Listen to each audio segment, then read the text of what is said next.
Tell us when the well experience Well, happened. it probably happened in 1986. It was the year after we finished the house here, probably. So what went down? How did that? Tell us about that experience. Well,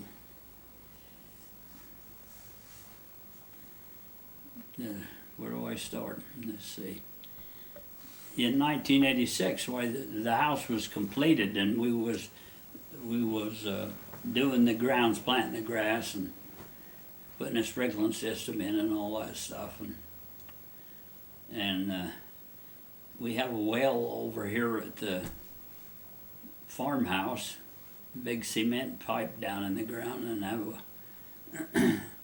has water in it, and I was going to use that to water my new grass in the place and everything.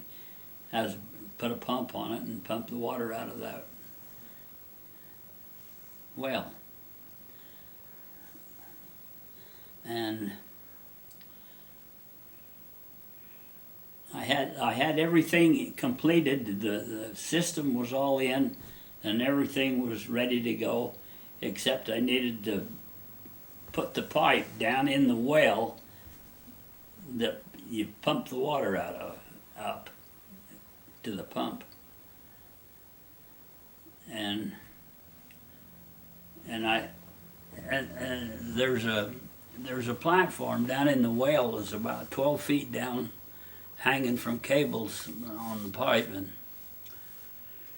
and I didn't feel comfortable about doing that alone, getting down there on that platform, and so I have to mention Chris. I asked Chris if he would come and help me do that, and he said he would. And so it got time for him to be here, and he wasn't here. He didn't come. And so I decided, oh, well, I don't need him, I can do it alone. And so the pipe sticks up out of the ground about 5 feet or so, 6 feet. And I put a ladder up against that pipe. And I looked down in the well there to see the platform was all there and everything. And then I thought, well, I'll get an extension ladder and put down in the pipe to that platform with this ladder, and then I'll climb down there and get on that, and so I can do the work to put the pipe down in the well.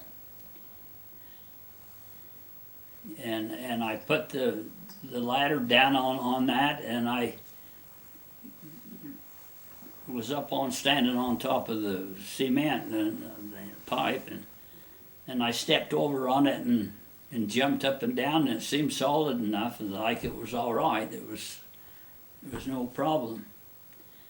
And so I got all my tools hooked on me and everything, and was standing on top of that pipe, and I stepped over onto the ladder finally to go down, and bam, down I went.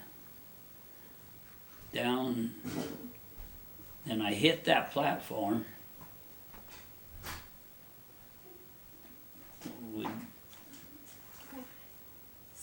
You're okay. And I hit that platform, and I busted it and went right through it, and went clear down, and something said to me, you know what's happening? And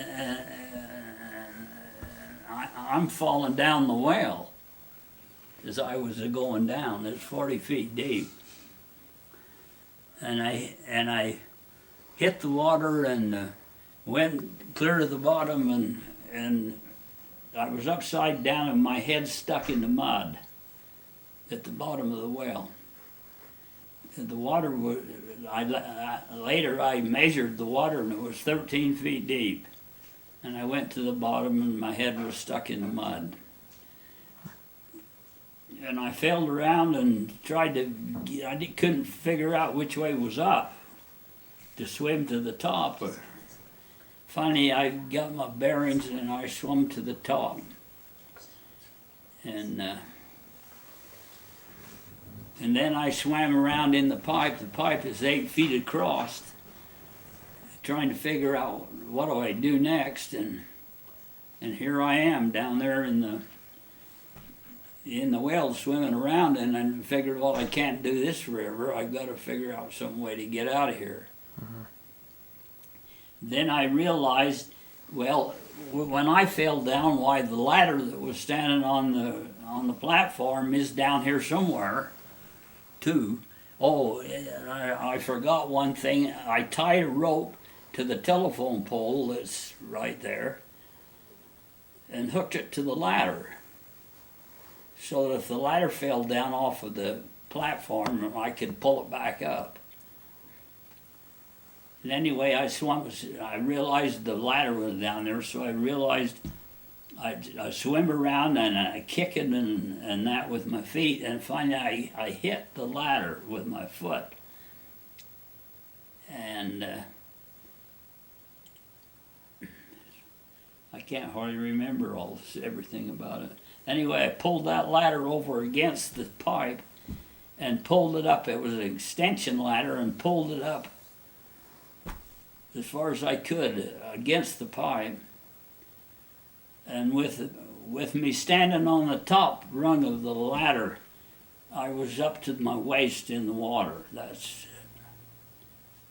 the way it was. Anyway, then I realized that there's a rope down there, and so I kicked around and felt, and it was pretty dark down there. You couldn't see very good, but I found the rope and pulled it tight, and I knew it was tied to the telephone pole. And I thought, well, I'll climb up that rope. I couldn't, but I couldn't. I tried and tried, and I could not climb that rope, hand over hand up that rope. I just couldn't do it.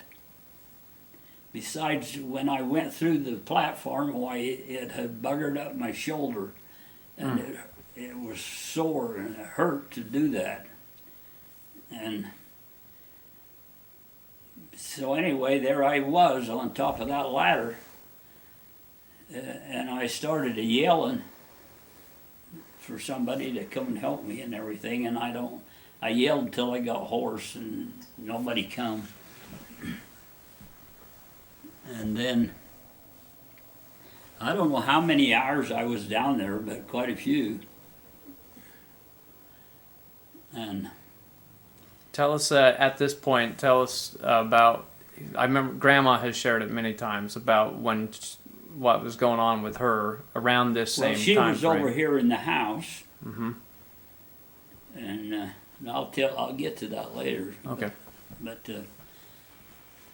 anyway, and Erin lived in the house, and Anissa, and they both was to work, and I expected her to be coming home at any time, and she'd hear me and that, but nobody ever come. I yelled and yelled and yelled, and finally, after I don't know how many hours, several hours of getting down there, I began to get cold.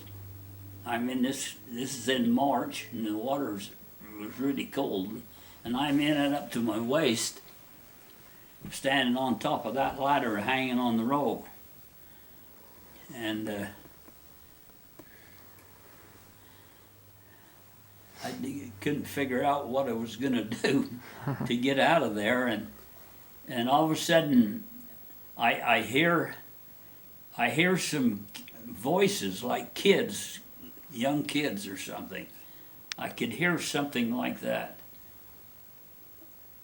And I thought, well, Chris has come. Chris is coming with the kids, and he's come, and I started yelling and that.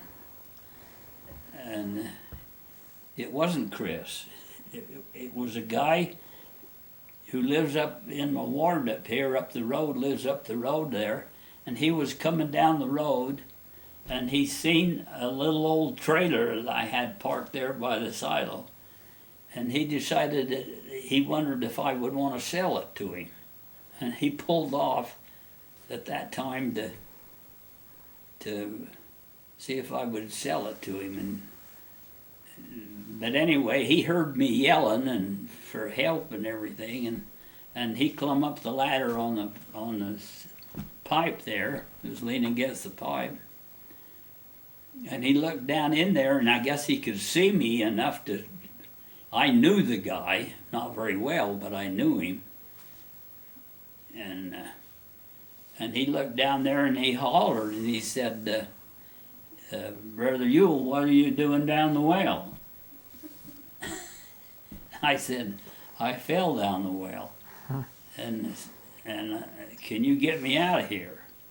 And he said, "Well, how would I do that? How can I get you out?" And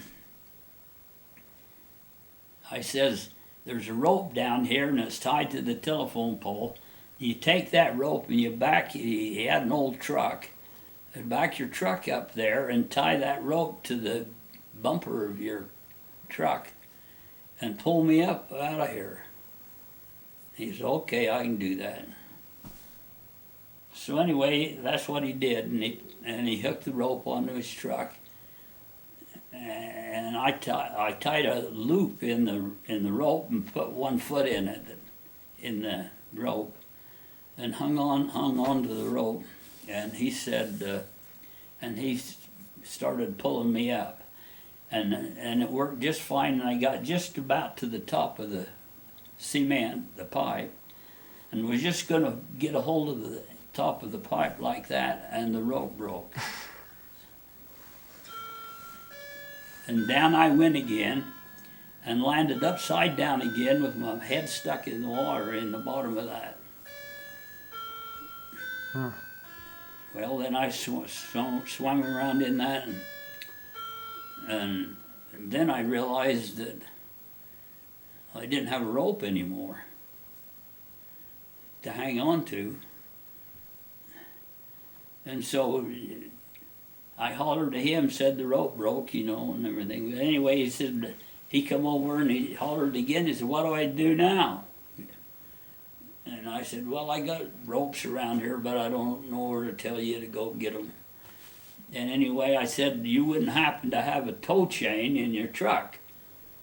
And he said, I do, I think I do."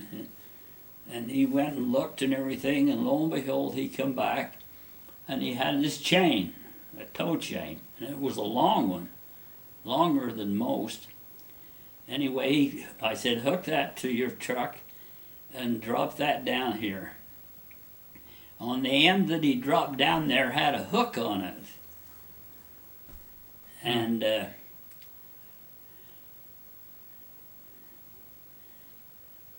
And here I am down there, and it's up about 8 feet or so above me. It never wouldn't reach me. And here I am trying to stand on that ladder, and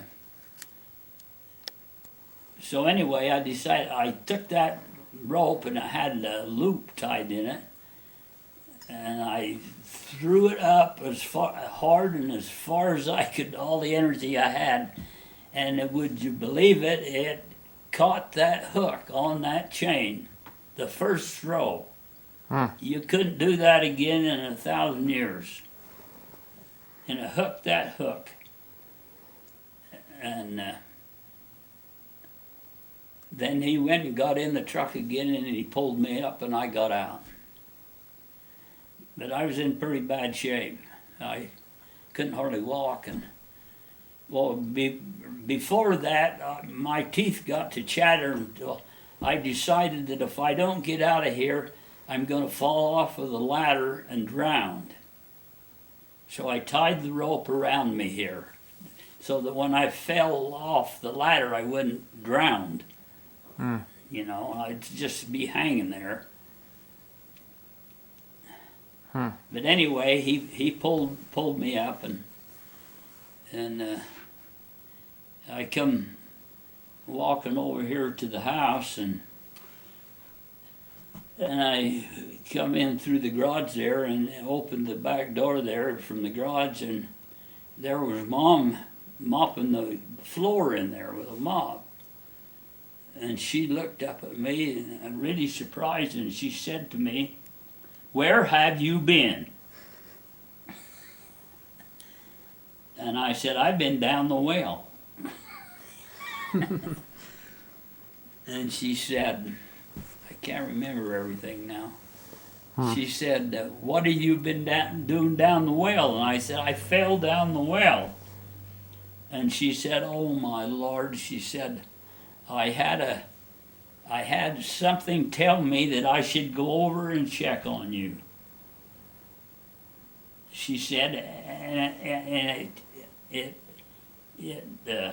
told me 3 times that I should go over and check on you, and I didn't do it.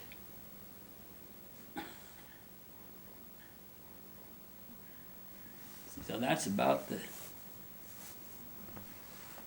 Yeah, I remember Grandma telling that story. And don't get my floor muddy. I believe was said. Mm-hmm.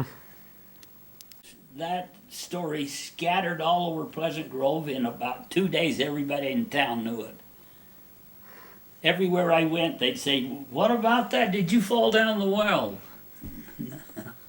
Everybody wanted to know about that. So then you've told the story numerous times now, I'll huh? say. I was hoping that you'd be willing to tell us about finding that lady that fell. Down here, down the street. Yeah. Oh my. Lisa talked me into it. One of the baptisms, you heard the story probably. Mm-hmm. That's why I know about it now. But anyway, I had went down to the bank, took some money down to put it in the bank down there. And on the way coming back, I got up to about where the crossroads is there. There was 4 stop signs there. And just before I got to there, a voice said to me, "Turn around and go back." And I thought, "Oh, what are you not paying any attention to that? That's just your imagination." And I kept going, and it said to me again, only with more force, "Turn around and go back." And I thought then I'd better turn around and go back. I don't know what for, but I'll turn around and go back. And so I did, and I didn't know what I was doing, and I went on down the road there. I didn't know where I was going or for what reason I was going down the road. And then I come to this driveway, and I knew instantly that I'm supposed to go down that driveway.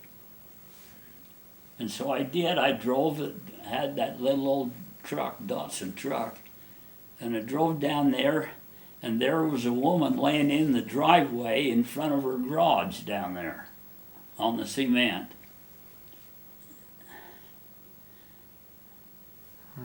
And I asked her what was the matter, and she said that her leg was broke.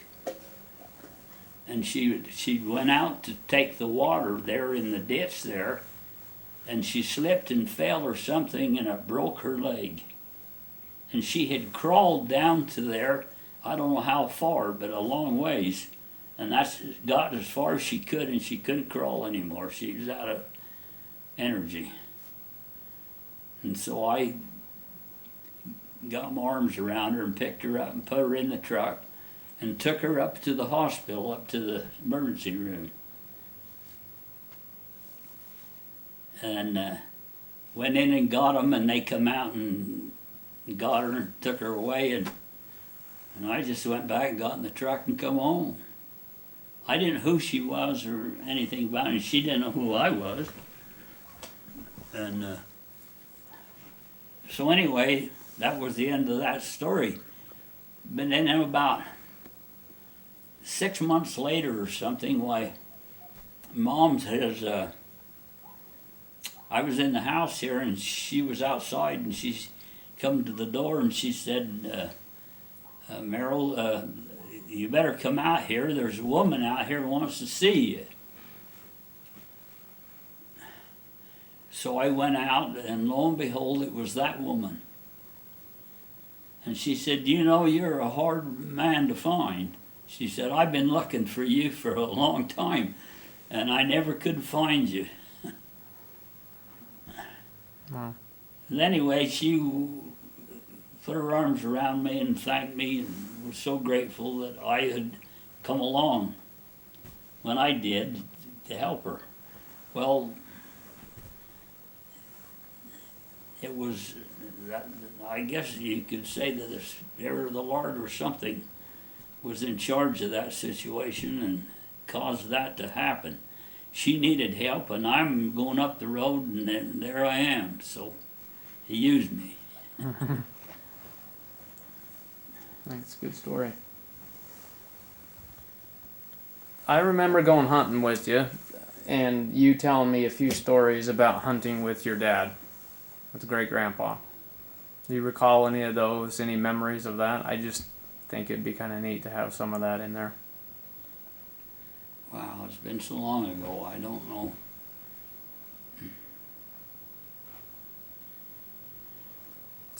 Seems like I remember he had like a 30-30 rifle or something, lever action, and He had at that time he had a 25-35. It was an octagon or a hexagon, long-barreled rifle. Mm-hmm. Old one, it was old. That's what he used. And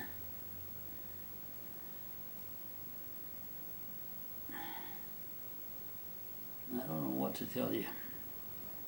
wasn't there a story about how he just used the iron sights with it, but Yeah. they convinced him, or somebody convinced him to put a scope on it? Well, I did. I convinced him to put a scope on it, but so anyway, we was out to the deep creeks, the whole bunch of us, Jeff and I don't know, can't remember how many, Aaron and Chad probably. About what year do you think this is? Oh Lordy, I can't tell you that. Sometime in the 70s or something? Or? Yeah, probably. Okay. And we decided to plan we was going to go down in the bowl, and Grandpa was going to go up around from Chimney Rock up by the spring there and set there, and then we was all going to come up and drive through the Quakeness and see if we could drive some deer towards him so he could get a shot at them. And it worked, and it did. And we drove this, and there's a great big buck. I never seen it. But anyway, I heard him shoot. And then I heard him swearing and cussing. I don't know if you ever heard him do that, but he could do that pretty well. And he had missed it or something. But anyway, that's when he had that scope on there that I talked him into putting it in, and he was a cussing and carrying on because he said if he'd had the old rifle with the iron sights on it, he'd got that deer. But That's funny. So did he keep the scope on or did he take that off and never use it again? I've got the gun now. Oh, okay. I think I still got that. Still has the scope on that it? scope on it. Did he ever learn to make it work or? No, No. no. But another time we went down in the basin there hunting, and we was all scattered around up in there, and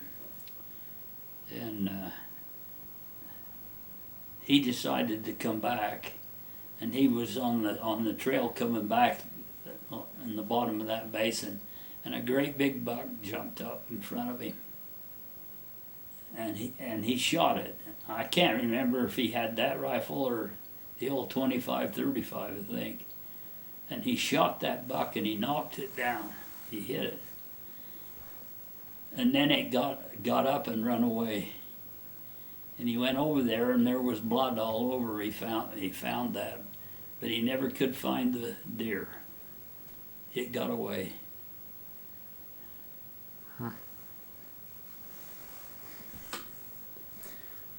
Well, what's one of the best memories or things that you learned from your mom and dad? Something that stands out, what kind Well, of I influences? remember when I was just a kid, from the time I was just a kid, why, my dad used to smoke all the time. He smoked for 50 years, and he rolled his own, Prince Albert tobacco, and he rolled his own. And my mother hated that with a passion. And she was always after him to quit, and he tried to quit several times. And he never could finish it. He'd start and then he could never finish quitting. But anyway, I can remember back when I was just a little kid, and my mother said to me, "You will never smoke. I'm telling you now," and and I don't know how many thousand times she told me that. It seemed like every morning I got up, she told me I would never smoke. And somehow that stuck with me. That I wouldn't never smoke, you know. She hated that so bad.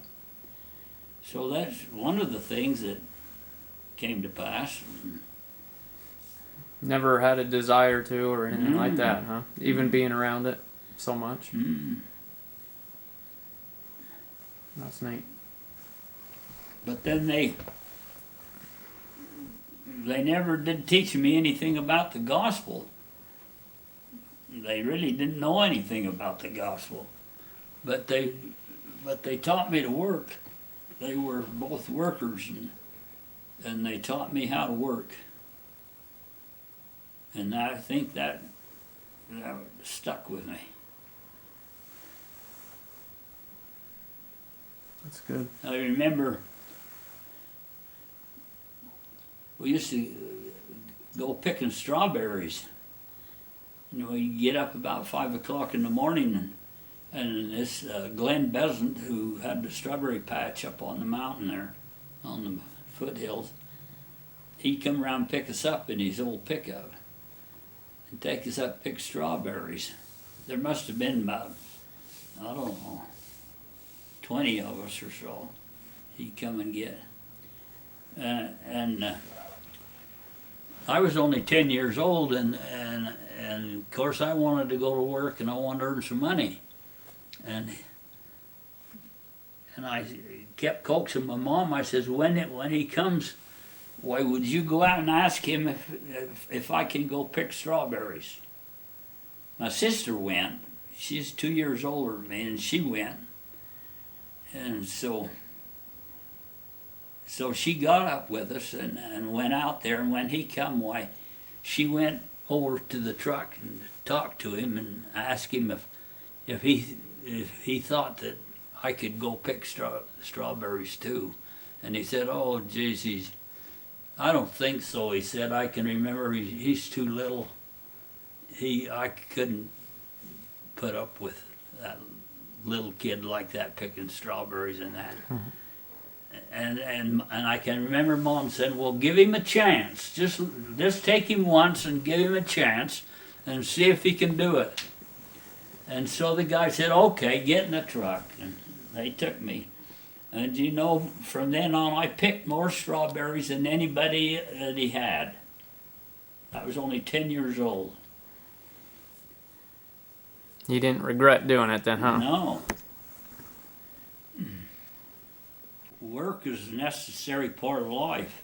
If you don't learn to work, you haven't accomplished much in life. That is so much a part of living that you need to do that, and you need to learn how to work and to accomplish things. It's a great blessing to you.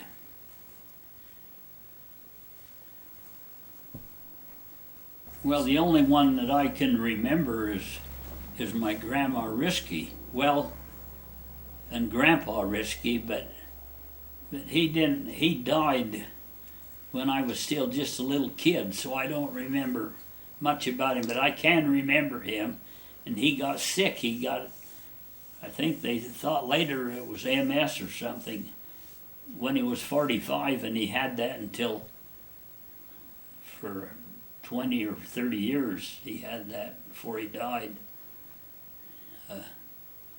So the only one I can remember is Grandma Risky. Oh, yeah. And I remember she was the best cook in the world, and every time we went there, we lived in Nephi, and we'd come up every few months to visit them. Where did they live? They lived in Provo, right by the BYU, right there. About how old were you around this time that you remember You know, going I was up? 10 years old, 9 or 10. And was he already passed away by then? Your grandpa Risky? I can't remember. So you have more memories with her though. Oh yeah, because she lived quite a while, but she only lived to be 75. But she was always good to me, and whenever it was my birthday or anything like that, or Christmas, or Easter, or anything like that, any of them things, she would always give us all $1, a silver dollar. And I thought that was really wonderful. Ammon was telling me the story about when your dad had a heart attack. Oh, Lordy. Is that something that you want to share or talk about, or is that No. too private?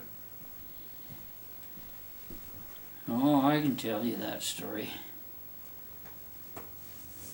One day, my brother Gary came to my place and he said, "Did you know Dad had a heart attack?" And I said, "No, I didn't hear anything about it." He said, "Well, he did." And I took him over to the Merrill Hospital, and they kept him overnight, and they said they could not find one thing wrong with him. They tested him in every which way and how, and they couldn't find anything wrong with him. And anyway, Dad kept saying, a day or two went on, and he kept complaining about something in his chest causing him trouble. Something clicking or banging or something, and he went down, and I can't remember the guy's name, maybe Lisa can. The doctor, the little short guy, what was his name? Barrett.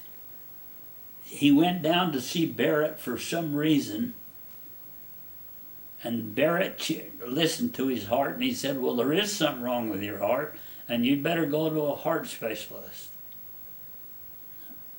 And he said, "I'll make an appointment for you," and so he did over at the Provo Hospital.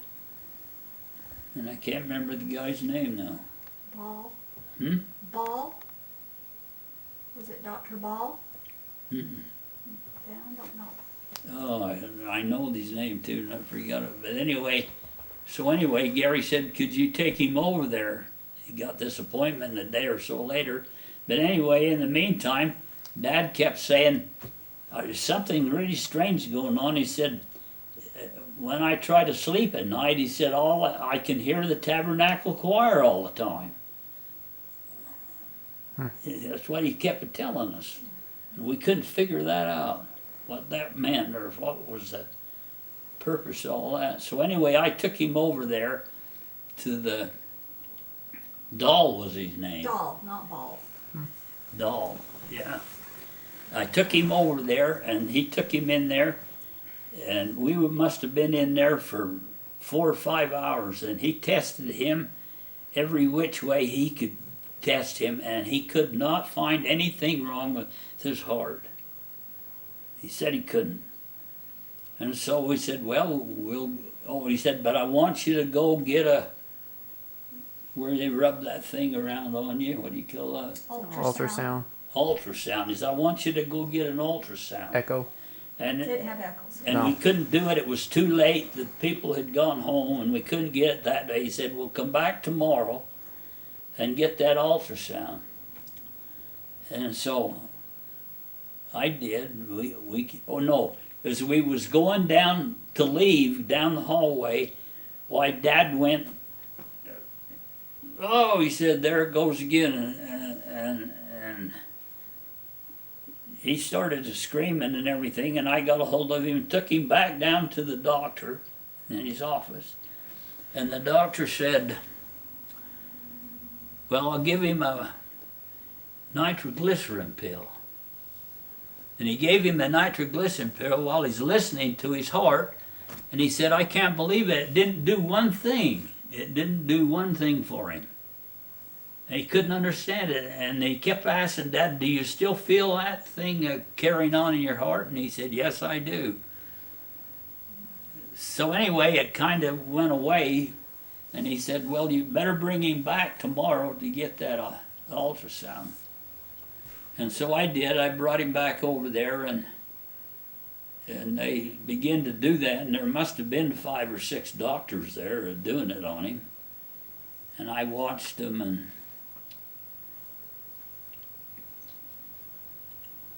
and finally, like 2 or 3 more doctors come, and I sensed that they could see something drastically wrong.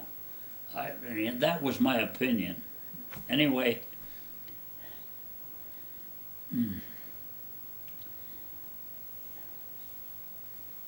finally they brought him out, and they said, well, sit here on these chairs in the hallway.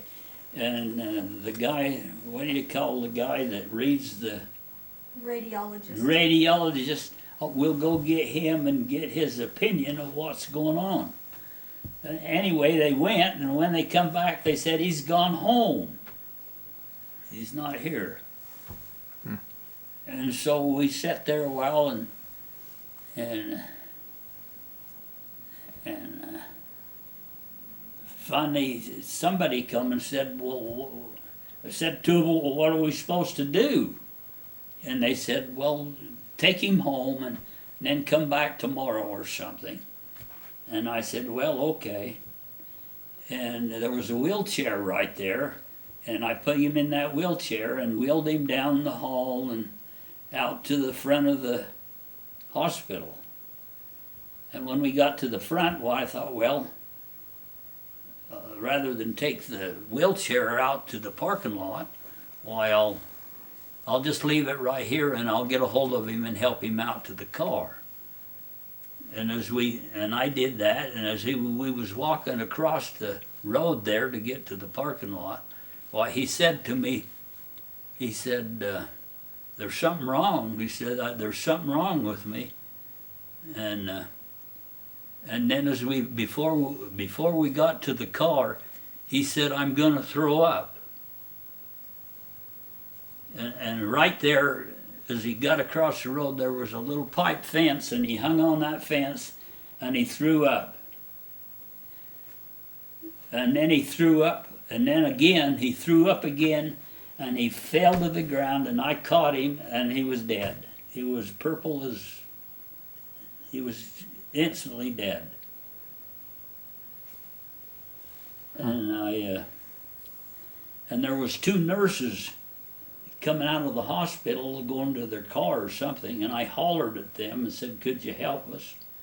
And they said yes, and they came over and got him laid out there and tried to and give him, what do you call it? CPR. You know, CPR.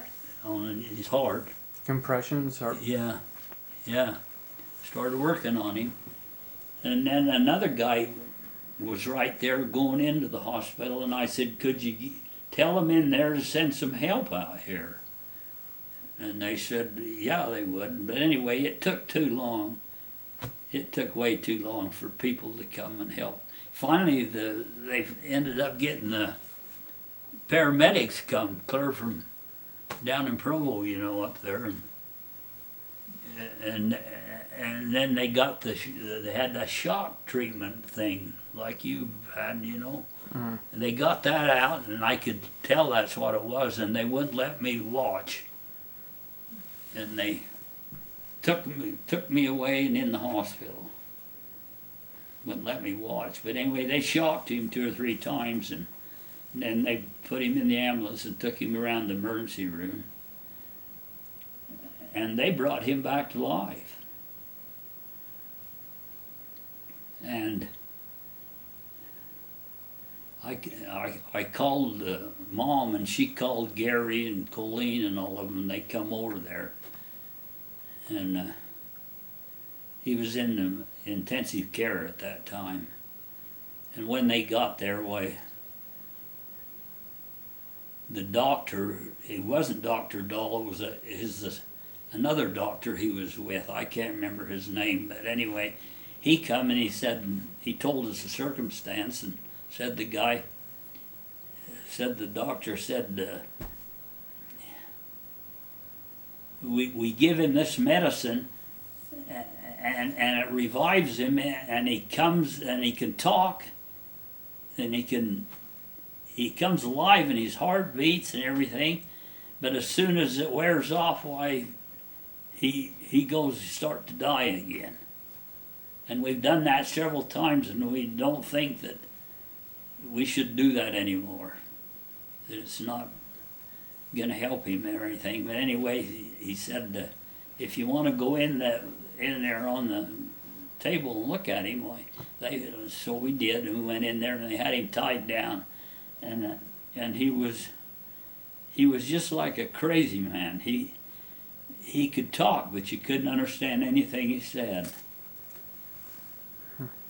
And anyway,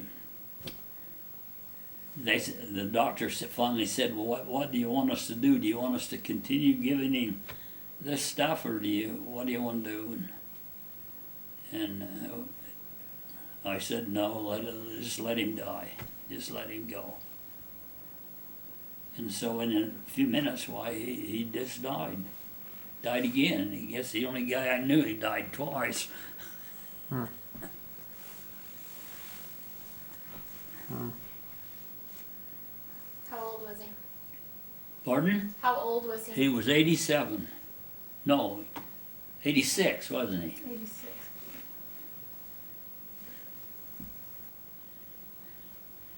I never did go to church. Was never taught anything about it when I was growing up as a kid. And I had friends who went to primary. It was to that church from the central school, that old Third Ward church. They went over there. And one day one of them said to me, "Are you a Mormon?" And I said, I don't know. I don't know what a Mormon is. I can remember that. I think I was 12 years old. And they said, well, why don't you come and go to church or to primary with us? So I did. Anyway, I must have went a year or so there or something, I don't know. But anyway, I ended up graduating from primary, and I wasn't even baptized. Mm-hmm. And anyway, this good old lady who was my primary teacher, Richards was her name, lived up the road from us. One day I was outside with Mom, and she come down the road, and she come over to talk to us. They were friends. And she said, don't you think that Merrill ought to be baptized? And Mom said, oh, well, I guess so, it'd be all right, or something like that, you know. She wasn't excited about it. And so anyway, the old tabernacle, which you guys don't remember, was down there where they baptized everybody. And they gave me instructions what to do, and I went down there alone to be baptized, and my parents never went with me. I went alone. Huh. Yeah. And I got baptized. That is neat. So what that's not the same American Fork Tabernacle, is it? Mm. Different tabernacle. No, but it was a beautiful building. It wasn't near that big or anything. But it Is was that not there anymore? No, they tore it down. What's the moral of that story, do you think?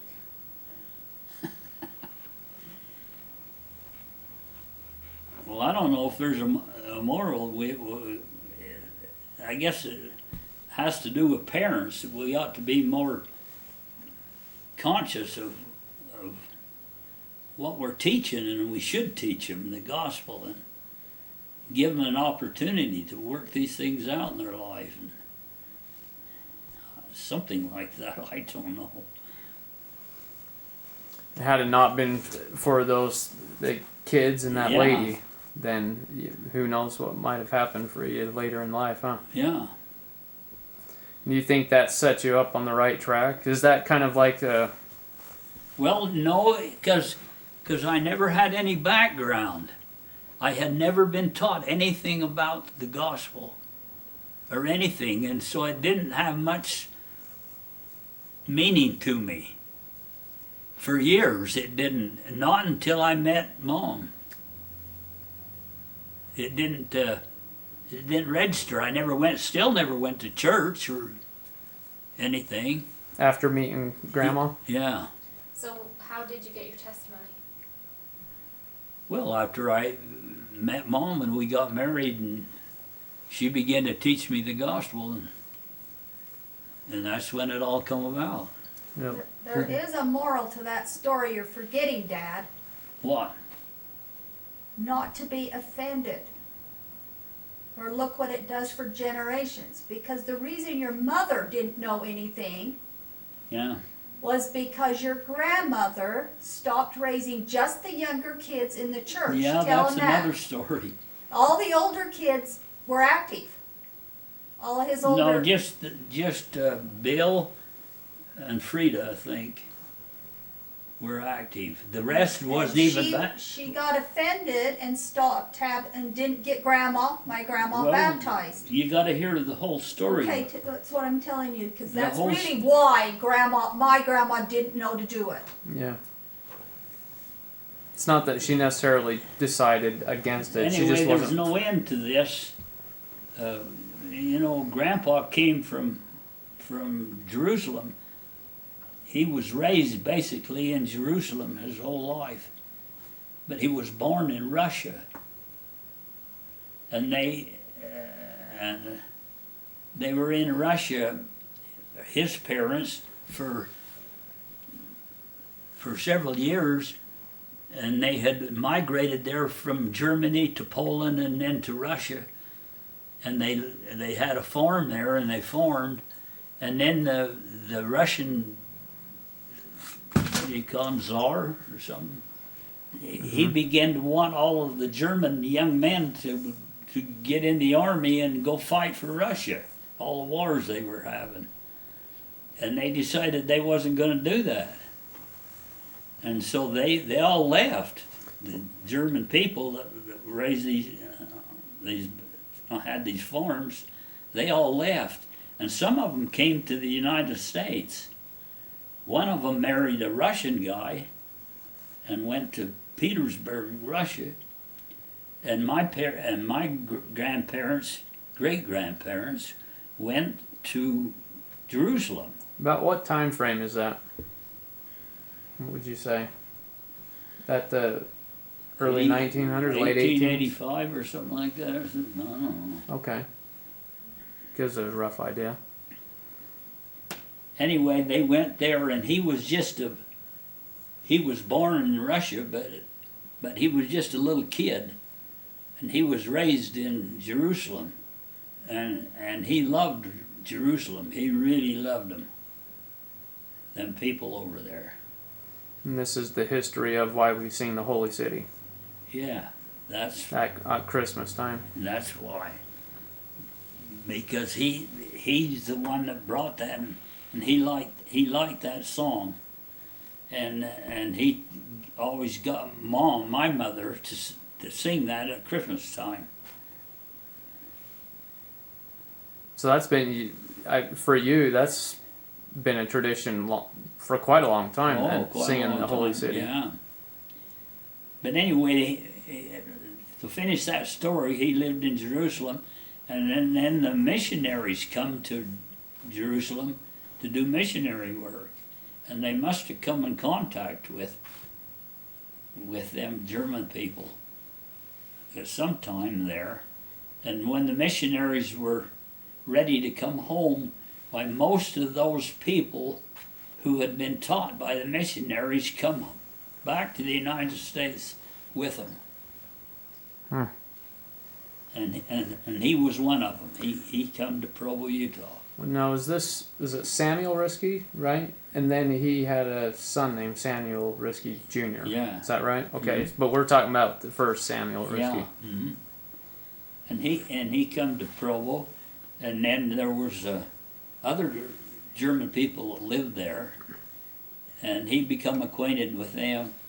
And one day he was at their place, and there was a picture of a young girl on their mantle or something, and he asked them about that, and lo and behold, it was a picture of this girl who lived in Germany, in Hof, Germany. And it was my grandma, and he fell in love with that picture, and sent and wrote a letter to her parents, wanted to know if it would be all right if she married Samuel. Do we have that letter? There's some letters they wrote back and forth, yeah. It seems like Grandma put that in one of the books, the Risky books. Yeah, we have letters And- they wrote. Is this Babette? Is that who Yeah, it says? mhm. Babette Schroeder? Mm-hmm. Okay. Anyway, he talked her into coming, and she come over here, and they got married. Over here in Utah. Yeah, Provo. yeah. And lo and behold, she had been baptized in Germany in the middle of the night. They was against the law or something to be baptized, and they went out in the middle of the night and baptized her somewhere in a pond or something there. So she was a member of the church. Did the rest of her family, or is it just her? Just her. Just her, they weren't, that's why Mom was we were doing all their temple work Right. on that line. Okay. So anyway, they come over here and they got married, and lo and behold, they had 9 kids, didn't they? Yeah, it's more than you think. And my grandma is the second to the youngest, Yeah. so she missed out on the opportunity to learn about the gospel. And they were offended initially because. Well, because I'm going to tell you that. My grandfather was the ward secretary, or I guess what Executive secretary or something. something. They didn't have executive secretary. Well, he worked with the bishopric. Yeah, he was the secretary of the ward, or anyway. And see, what am I going to tell you? She was going to have a baby. And one night she was going to have another baby, and she told him not to go to the meeting because I feel like I'm going to have this baby right now. It's going to come quick, and he said, "Oh, it probably won't, and I've got to go to this meeting." So anyway, he went to the meeting. While he was at the meeting, she had the baby, and it died. She was alone. It was too quick. She didn't get enough help. She didn't get help soon enough. And the baby died. Oh. And that turned him against the church. Him too? It was Well, more her. She was bitter that. He didn't go anymore. Did she blame him a lot, or is it Well, just I really the don't church? know that Yeah. intimate Mary details might know that. I don't know. of that, but anyway, they become inactive, and so the younger children never got baptized. They never baptized them. And that was your mom. Yeah, Younger children. yeah. And then No, I don't think she said it was wrong or bad. She just lost her heart. She just lost her heart. But the message is see what happens generations later when. Yeah, then comes you, Grandpa, at 12 years old, and finally somebody grabbed onto Yeah, you. but And, there's a lot of others too, my cousins and other people with other Yeah, it families. affected a lot of people. A lot of people Yeah. that never got baptized or had anything to do with it, never learned anything about the church. And I was one of them. so don't be offended. Stay active in the church, right? Well, Do what you're supposed to do. church is true, even though bad things can happen. Yeah, because people People are people. People are people. Circumstances happen no matter what. That may be negative. She had other things going on too, like they called them dirty little Germans. Yeah, that Other members of the church treated them poorly. that took place in the First World War when we was fighting Germany, you know, and all that. That's when they went to school and that. Why the other kids in that, they knew they were German people, and that's what they called them. They hated them, like we called when we was fighting Japan. We called them Japs and everything. You can't remember any of that, but anyway, that went on. And we put them in the concentration camp down there. Mm-hmm. Yeah, so around that same time frame was the First World War going on, Yes. of when they were offended, and Yeah. there was a lot of that going on then. But she didn't expect members of the church to be Yeah. mean to other members of the church. Right. I don't know. So do you want me to tell you what I know of that story? All right, so go ahead. If he's going to record, I just. I wasn't very active in the church, and at that time when we first got married, of course, I didn't know much about the church. Didn't really have a testimony about it or anything. And I can remember, and maybe this don't have anything to do with it, but I remember Jeff was 8 years old. Was it about that time? Jeff was he was 8 years old, and it come time he's going to take him down to the church to get him baptized. And he said to me, I'm not going to get baptized. And he wouldn't go. And I grabbed him by the neck and threw him in the car. And I said, well, you're going to get baptized whether you like it or not. And I took him down there and got him baptized, whether he liked it or not. but I don't, that's not connected with maybe what you're talking about, but I'll tell you this other Well, I didn't connection. know that, so that'll be. You know Melvin Lemon. Yes. Melvin Lemon was the president of the Elders Quorum. Okay, that's where I'm getting at. He was the president, and one day he come to my house, and I hadn't been active in the church very long. I didn't know much about it. And he come, and he said he wanted me to be the secretary of the Elders Quorum.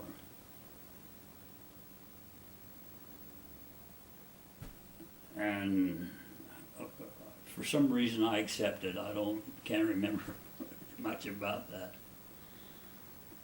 But anyway, that in my struggle to get active and to understand the gospel and try to live it and how to apply it to my life, I felt very insecure and not felt like that I couldn't do it or wouldn't do it or was bothering me about trying to accomplish what I thought I should accomplish. And I don't know, one it was in the middle of the night, wasn't it? And in the middle of the night, something bothered me, and I really, they say it was Satan, and I don't know, but Satan was trying to persuade me not to become active in the church, and I broke down in front of Mom and told her about it and everything, and that's what she determined. It was Satan was trying to get me not to be active in the church. And of course, Mom never hesitated a bit. And you know what she did? She went and called Walter Bowen. And he come to the house. That's what I remember then. I remember these men coming in the night. It was in the middle of the night. Mm-hmm. He come in the middle of the night and gave me a blessing that Satan wouldn't have any influence on me about being active. Is that what you? You tell that you're, I never knew all the details. But I didn't know you ever knew anything about Well, it, or how you felt it, or I don't know I anything just about felt it. No one ever spoke of it. And I've always wondered. I've always thought, what went on? I knew something had gone on, and I knew that there was really bad feeling in that night in our house. I could feel Wow. it, and I know Merrill was really scared. Oh, She couldn't sleep, and I knew it had something to do with you, and I didn't know what it was though. but anyway, to finish that story somewhat, is that I ended up being the secretary, the second counselor, the first counselor, and the elders quorum president before Wow. I was through. It took years and years, but that's what I went through. I held all those positions. Wow. What did having those positions do for? I can't hear you. What did having those positions do for you and help you in, Well, in it- growing it up in the gospel? Always gave me a testimony. As I struggled to fulfill those callings, and of course I didn't know anything about them back then, but I learned as I went, you know, and it was a great blessing to me. Wow. That's a really neat one. Yeah, that's one that I've always wanted to ask. And anyway, that's where my relationship with Walt started, you know. He lived in our ward. You don't know who I'm talking about, but His dad's our state president now. I mean, his son. Wow. His son is our current state president. yeah, That's neat. So you became good friends with him? yes. Over the years, we've become really good friends. When he was giving you that blessing, did you feel just a calm? Well- What was it? I mean, Oh, obviously the evil spirit went away. the evil spirit went away, and I was able to carry on and fulfill the calling that was asked me to do. And Walt, he felt that, he knew what was going on. Walt gave me my patriarchal blessing. He was became our- a patriarch too? Yeah. Oh. He's quite a leader in the. And he was acquainted with Mom. They went to school together in Merrill Fork, and so they knew each other. No. They in the same grade or two? Or? Yeah, Wow. was in the same grade. That's neat. So, well, I guess reflecting off of that story, what other experiences have you had with the power of the priesthood? There's something else that you probably don't remember because you was too little. We lived there in that little old house, and one time you was just a little baby, not very old, and you got sick, really sick. You remember that? You can't remember that.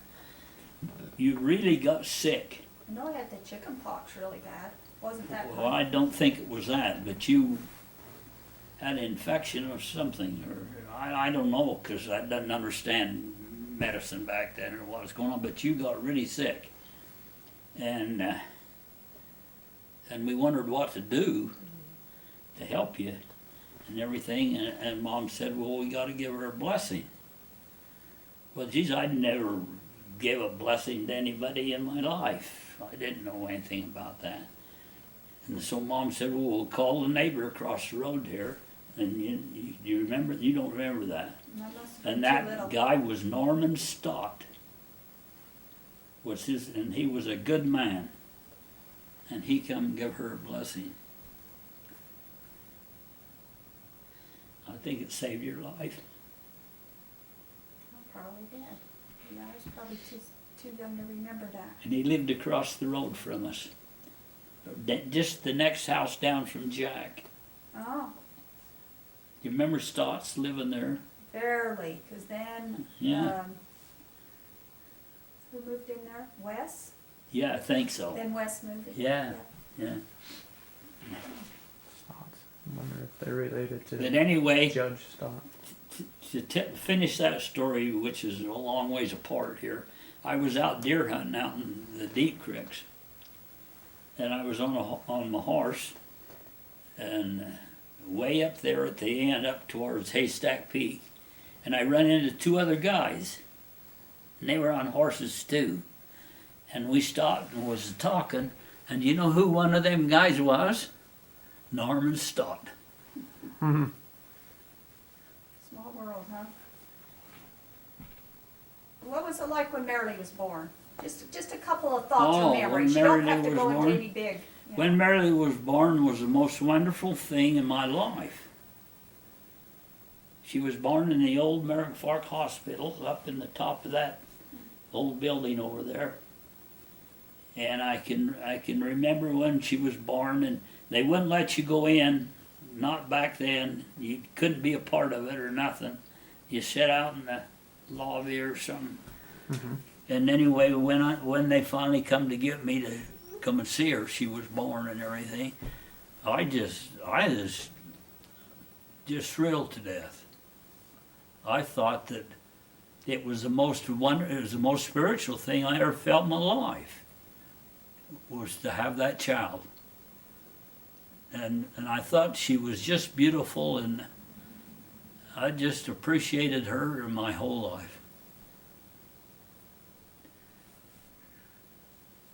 She is a good person. All right, then go on with Jeff. Do what? What about Jeff's birth? Things to Geez, talk about if here. Mom was here, she'd tell you every detail, but I can't. I know, but we want your perspective. Well, I was thrilled to death to have a baby boy in the family with with a daughter, and I just really appreciated Jeff, and what a wonderful blessing he was to our family. But he was a bugger to grow up, though. It caused me a lot of grief. Nobody would think that, would they? No. No, look at him now. I think that'd be something neat to talk about too, is like just about your kids now, and the things, what things that you're proud of for each kid, the things that you've admired about them, their strengths, as adults even.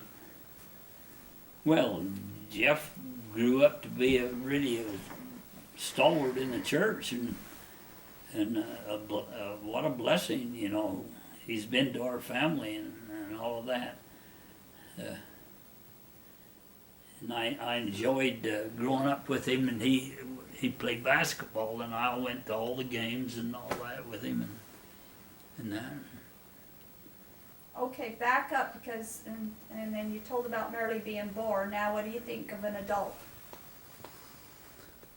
Talk about the woman she's become, and that type of thing, just from your perspective. No, Merrill's went through a lot of problems in her life, and she got hoodwinked into getting married to Martin. And Lordy, she suffered through all of them trials and all of that, but she had a hard time overcoming that, but she did. Being married to him, and she finally divorced him.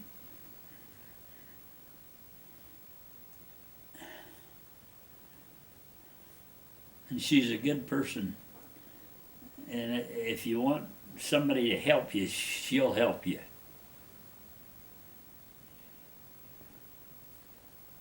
She would help anybody. She has helped more people than anybody I know.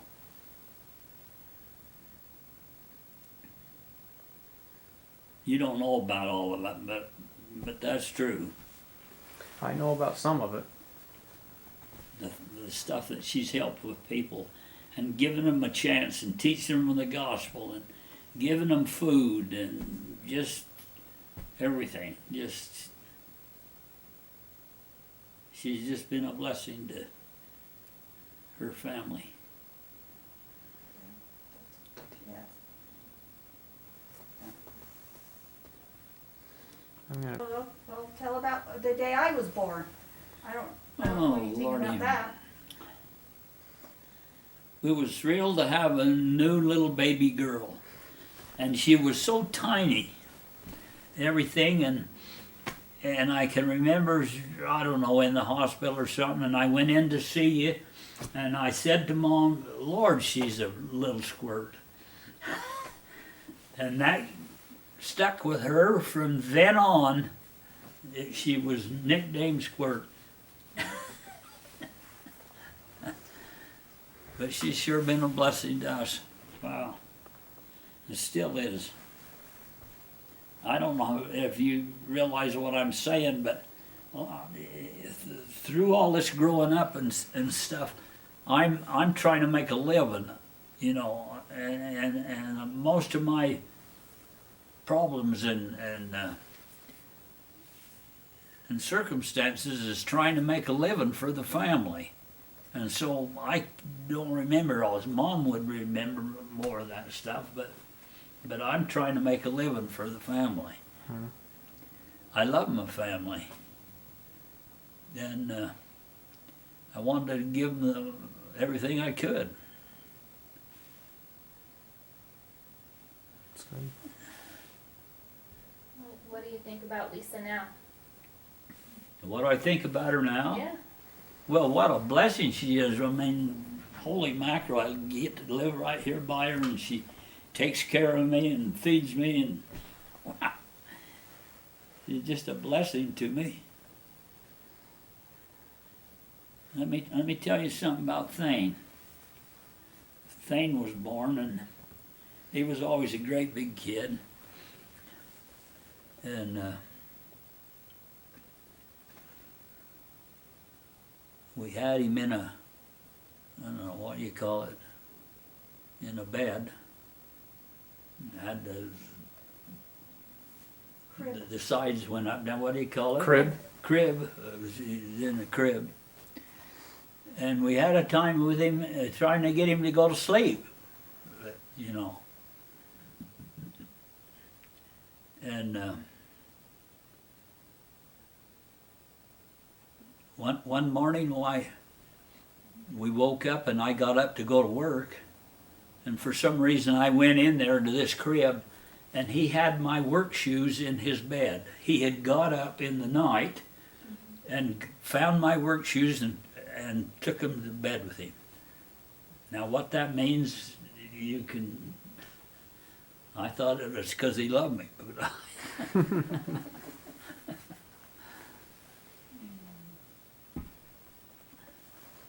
What about Thane today? Talk about Thane today. Thane today, Mm-hmm. Thane's is a smart guy. He's really intelligent, and he's and what else can I say? And he's got to come around and get active, more active in the church than he is. But he believes it wholeheartedly. He believes it because I've talked to him. And we talked about, on the last video, you and Grandma talked extensively about Chad with his burn and being in primary children's. That's another story. But what do you remember about his birth and then Chad now, right?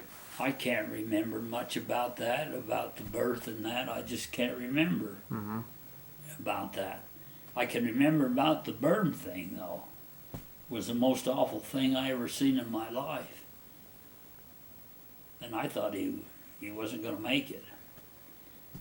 But I heard Mama screaming. She was bathing.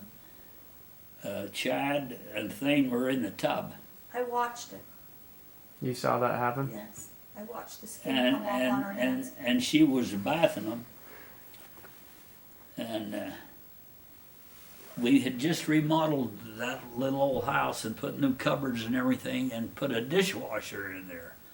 And the dishwasher instructions said to turn the water heater up as far as you can to 160 degrees, which I did.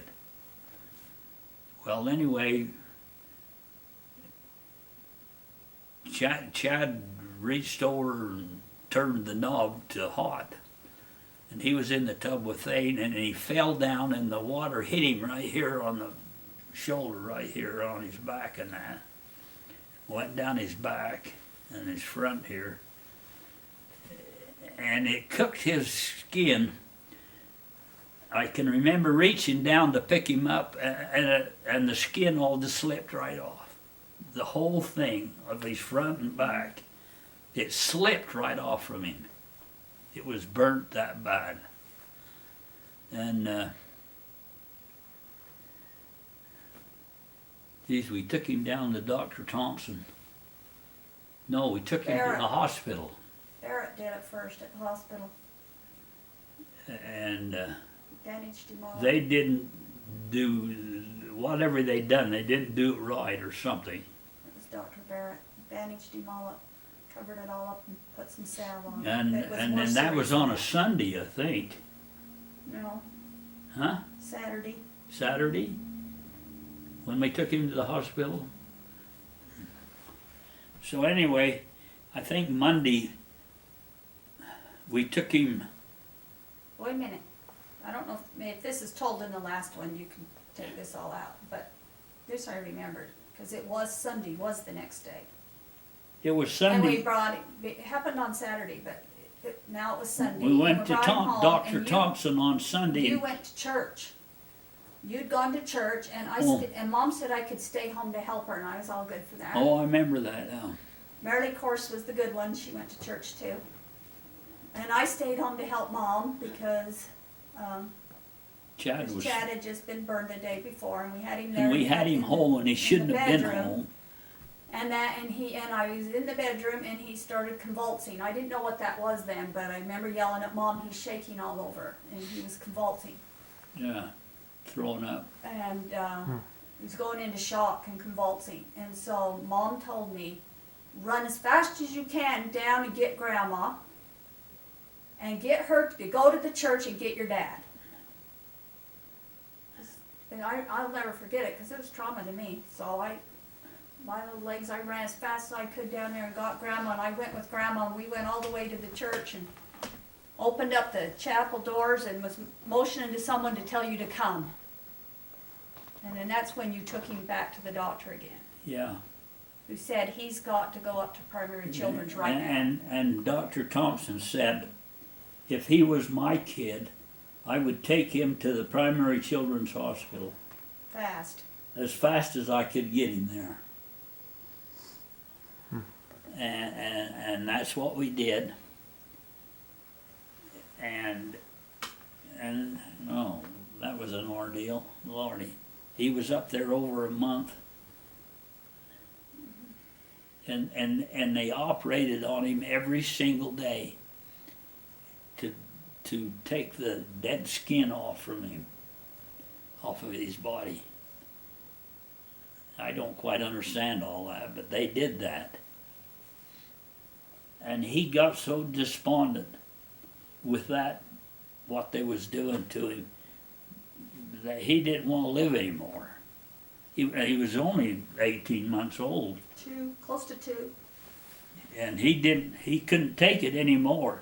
And he got so despondent that you couldn't get him to say anything to you or smile or anything. He wouldn't do it. And I thought, finally, and Dr. Thompson got this guy who was a burn specialist, a guy in Utah, to come there and look at him. I can remember And he said, well, it's my opinion that he's not gonna live. That's what he told us. I can remember that.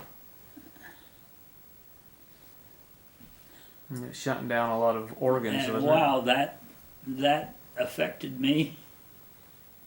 Wow. And I can tell you this, so I would ride up to the hospital with Mom, but in those days they would not let kids go in. We never could go in. And of course it was intensive care, it was up on the burn unit of the old hospital. Ammon will remember on the 4th floor up there was the burn unit. And he got so bad that the doctors gave permission that Thane and I could go in, and we took Legos with us. They thought that if we played with him or if he could see us or something, he might come around. So I clearly remember what the same doors that he went through with you, Am, and the elevator doors opening up into that room, and there he was, and they had his arm arm was out like that. his arm straight out like that, all bandaged up, clear down to his We body. sat and played with him, and Thane built things with him with Legos. But, and he played and played. I think that did help him. They let him. Yeah. But probably, you didn't have private rooms, and I remember looking around and wow. Oh. There was a child with no nose, no mouth, completely Yeah. burned off. Some of the most horrific things you You've have never ever saw in seen your such life. stuff in your life. Unbelievable. So you can imagine that he was in there with them all the time. And shortly after that, they moved, when they were able, they moved the burn unit completely to University of Separate. Utah, and they separated everything out and didn't do that anymore. But anyway, It was just it terrible was just to look at those unbelievable kids. to witness. I'll Oh. never forget it as a young child. One kid had set himself on fire with gasoline. He was burned all the way up. Like unrecognizable, not like a human Yeah, anymore. just Just suffering. They just suffered. It was, anyway, extra little. But anyway, he started doing better, and he finally, we brought him home, and the doctor said we'll have to do skin grafting on him for him to make his body look right and everything, everything. You know, he come home and he only had one little scar. I don't know which side it was, but right here. Shoulder. It used to be all over him. It's only now on his shoulder. And he had this one little scar right there. And it began to heal up and get better. And he's went his whole life and never had skin grafting or nothing. Wow. And he can't even remember any. Probably not. Yeah, that'd be pretty young, huh? All right, tell about Aaron being born. Well, about Chad today. Oh, Chad today. What's your thoughts about Chad today? Oh, Chad today is a good friend. He's a good man, and I love him with all my heart. Okay. So, Aaron.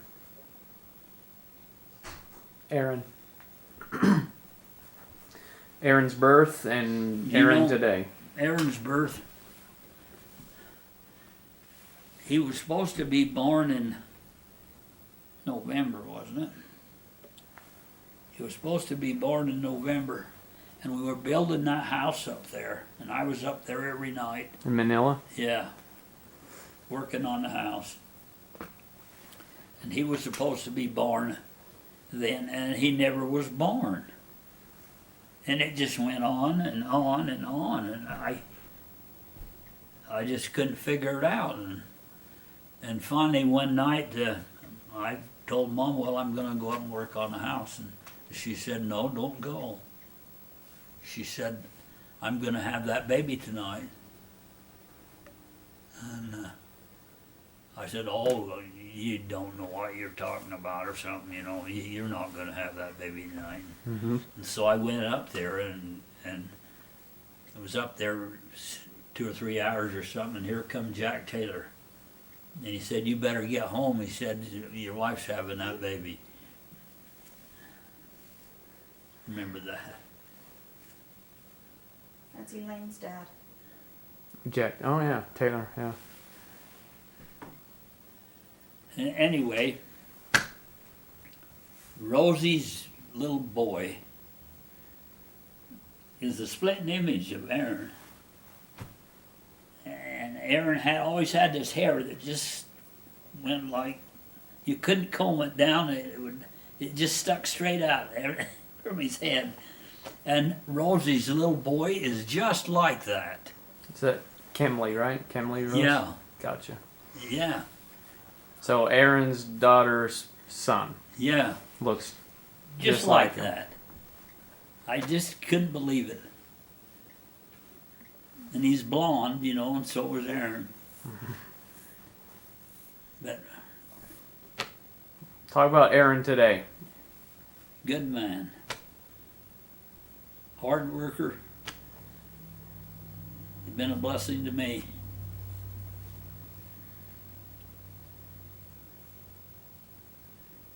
I got a good family. That's all there is to it. Would you do anything different? Do you have that?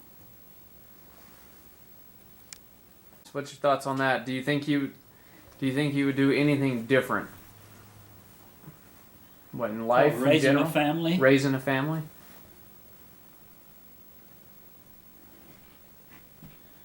Well, I don't know. I tried to teach them about money and how to take care of money and how to make a living. And we talked about that a lot. And we got to the point to where it was hard to have family home evenings because the kids wouldn't sit still and carry on and everything. And so I decided that when we sat down for supper at night, when we was eating, that I would bring up something about the world and what was going on and what's something we need to learn or something like that. And we carried on discussions. Can you remember that? Oh, yeah, very well. About things in the world and the church and everything like that. And that worked. And we taught the kids a lot from that, just every night.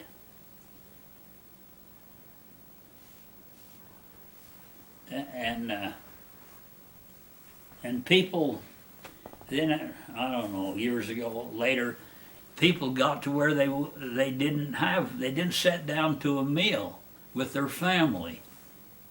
And I don't know if they still do or not, I don't know, but that come about. And they're nuts, because that is a choice time to be with your family and to teach them about the world.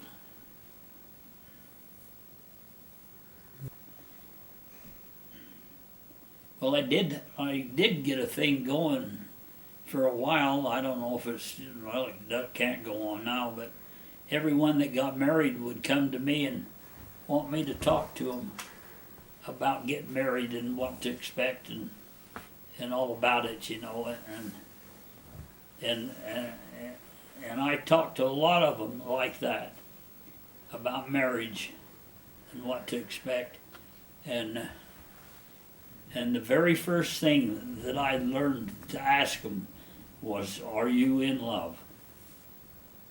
Because if you're not in love, then there ain't nothing.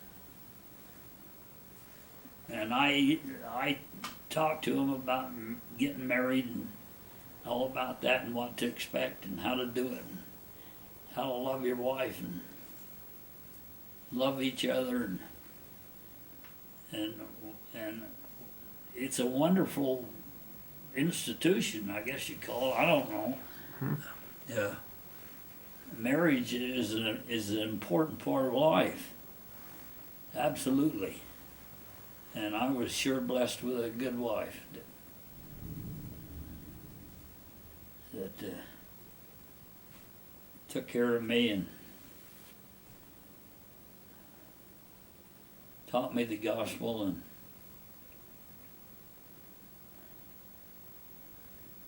and mom was one of those people who would help anybody. If she saw anybody in need, she was right there. I can remember, and Lisa can tell you, she's seen more than I did, but several times she was in the store and people would come through and they couldn't pay for their groceries or the stuff they would have brought, you know. And Mom was standing behind them and she's seeing everything and she said, I'll pay for it.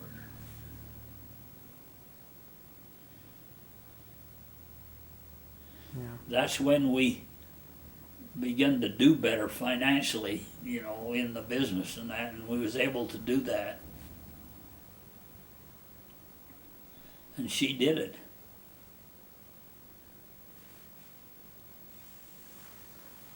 She helped a lot of people. Do you think you guys were blessed from that service that she would do? Without a doubt. Without a doubt. You know, I finally got to, I was doing pretty good in my business and financially was doing well, and I started buying property around old farms and stuff. And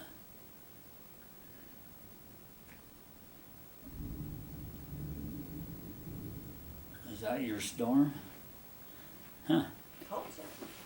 Anyway, during that time,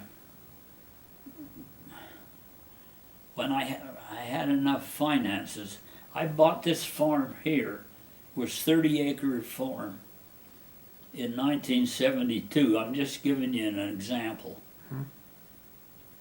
And the old guy died, and Iverson was her name, and she couldn't run it or do anything with it, and so I talked to them about buying it and that, and they wanted me to buy it, and I gave them $10,000 down.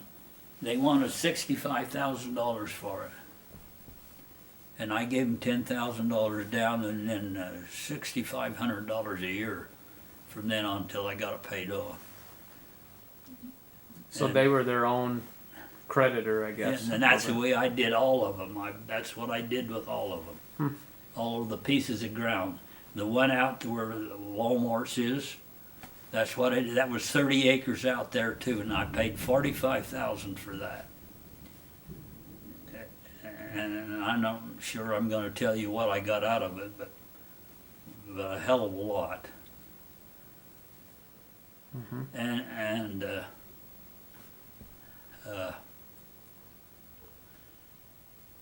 And several times I couldn't get quite the understanding of what's going on in my life, but I sensed that I was being helped. That I was supposed to do this for a reason. There was a reason. I didn't know for sure what that was. But I continued to do that, and I did really well.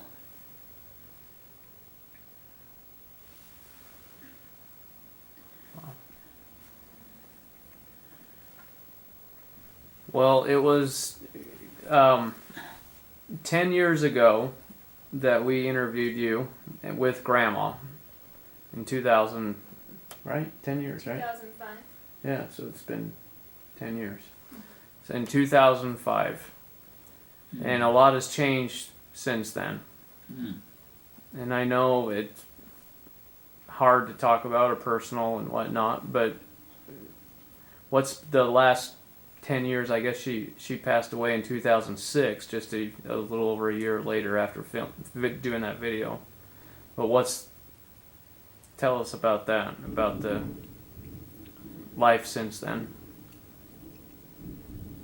Well, you want to get me crying? It's not that.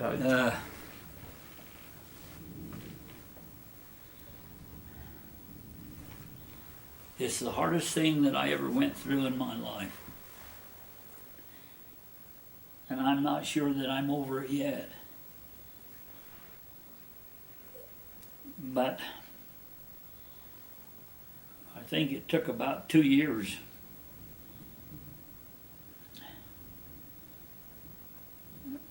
I don't know how to explain it to you, but what grief is. But I'm telling you, it's real. And you are not in control whatsoever of it. It controls you. And it just is so difficult to go through that. And I don't know what you call I'm in now, but the grief is gone, but it's more like just lonesome. I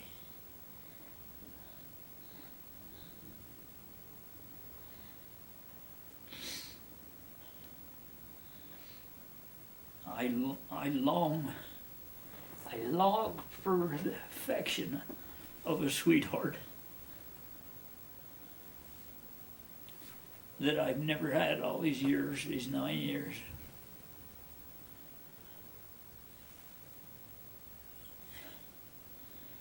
Which is so important in life.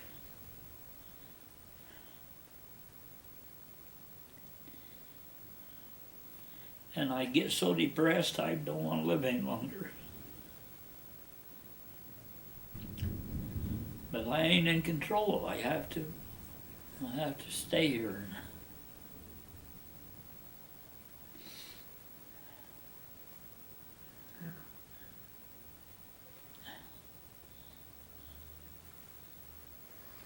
There been any good experiences since then? Well, I suppose there has. The blessing of a posterity is a wonderful thing. Look at the opportunity to bring these little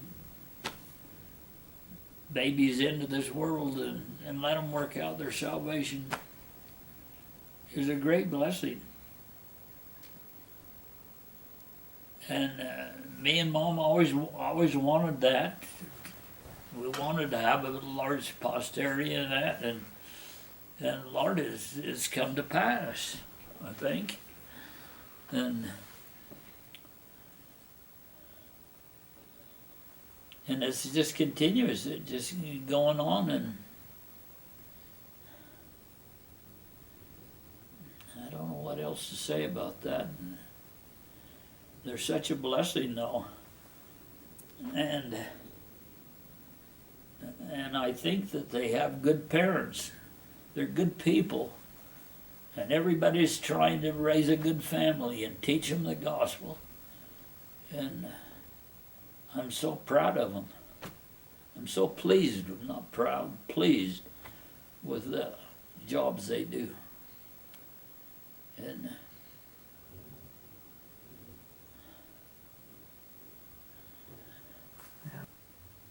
if there's maybe one big lesson you would want everyone to know, or one big message. Oh, that I you don't just want know. everyone to know. Everybody wants to know that. It was like I was watching TV the other night, and the governor had these old people on there. Did you see that on television? I heard about it. And they were all 100 years old. Mm-hmm.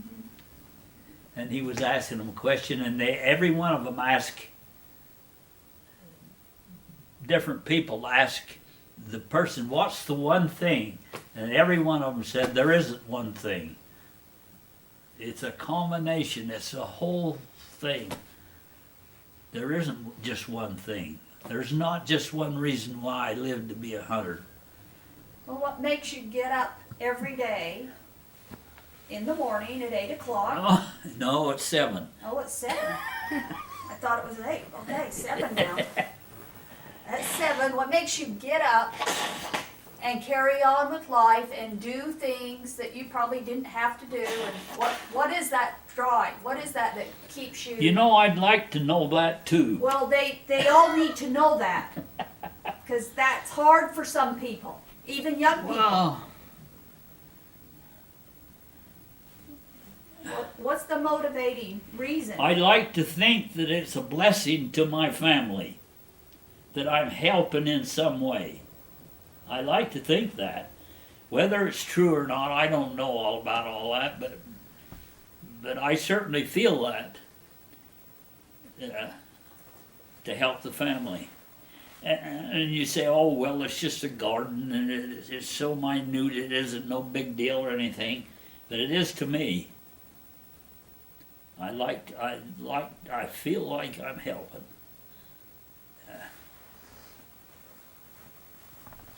And you absolutely are. And I don't know if it's true or not, but Yep. Well, more than just the garden. well, There's a lot to it. But that during the summer entails a lot of your time and effort. But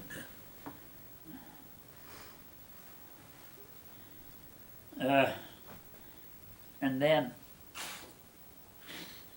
I like to think that it's an example of how to live, and the grandkids and great grandkids are watching, and they're learning something from this. I like to think that. I don't know for sure how it all is going to turn out. what's the lesson that you're hoping they're learning by watching what you do? Number one is work, and to be, and to share.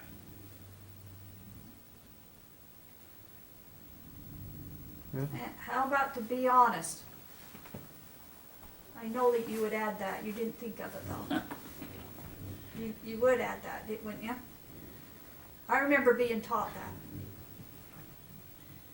It's one of those things in life that's absolutely necessary, to be honest and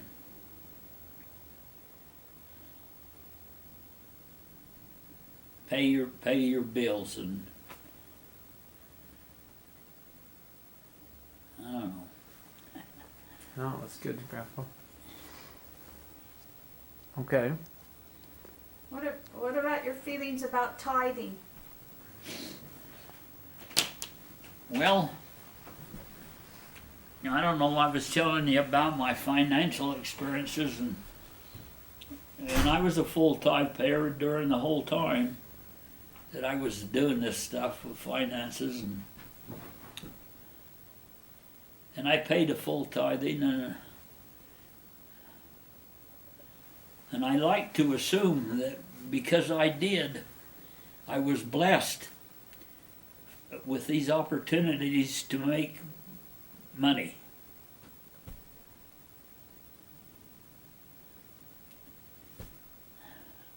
I had that feeling. Yeah. What's that scripture? Malachi, I think. Pay your tithes and offerings, and I will pour you out blessings. Yeah. Yeah. The windows of heaven But- will open and pour you out a blessing. But here's the moral to that. That's not why you're doing it. That isn't why you're doing it. You're doing it to help people, other people. It isn't to get wealthy or to have a lot of money or to brag about what you've accumulated or any of that. It's not that. And if you're doing it for that, you're doing the right thing for the wrong reason. It's not about you, it's about serving others, Yeah. taking care of others. Yeah. And the Lord sees that sincerity. Well, I hope so. I'm in the room, but this is everybody. No. But tell us about your experience in the last couple of years with your health. Well, that's interesting, isn't it? It seemed like I got this. I had this burning feeling in here, and I don't know how many times I told Lisa I got this burning thing in here. And she said, well, it's heartburn. I actually said it was heart attack. He said it was heartburn. Let's get that straight.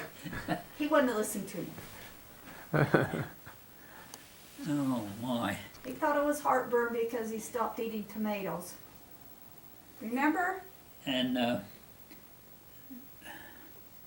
Merrill even gave me these pills to take, the heartburn pills and everything, you know. Mm-hmm.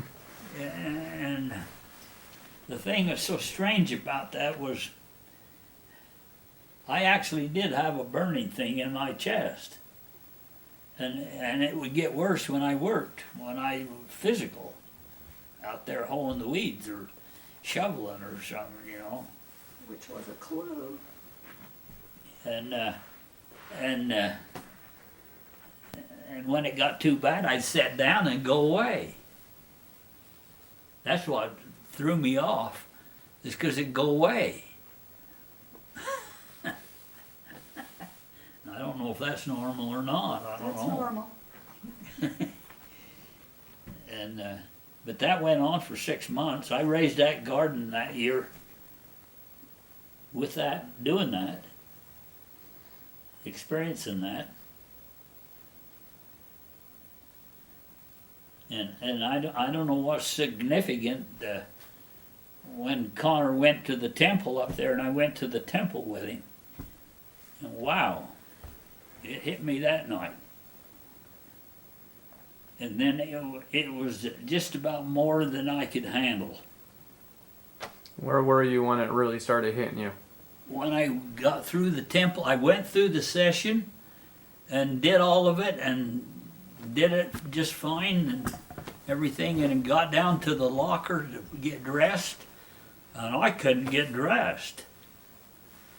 It was so extreme, the pain and that in my chest, and that was terrible.